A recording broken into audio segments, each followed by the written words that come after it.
नमस्ते मित्रांनो, कोण्या राजाची तू ग राणी या मालिकेच्या होणाऱ्या 12 फेब्रुवारीच्या भागामध्ये आपल्याला असं पाहायला मिळणार आहे की इकडे मृण्मयी किचनमध्ये भाजी टाकत असते। भाजी टाकताना ती मुद्दामून भाजीमध्ये तिखट जास्त टाकते आणि असे बोलत असते की मी इथं मोलकरीण व्हायला नव्हते आले, मी सरपोतदारांची सून बनायला आलते। आता मी असं काहीतरी करल की मला सगळेजण मिळून किचनमधून बाहेर काढतील, तर नावाची मृण्मयी नाही असं म्हणून ती भाजीमध्ये तिखट जास्त टाकते आणि तीच भाजी सगळ्यांना खाण्यासाठी देते।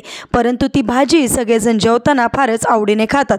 त्यावेळेस ते काका असंही म्हणतात की खूप छान झाली आहे भाजी।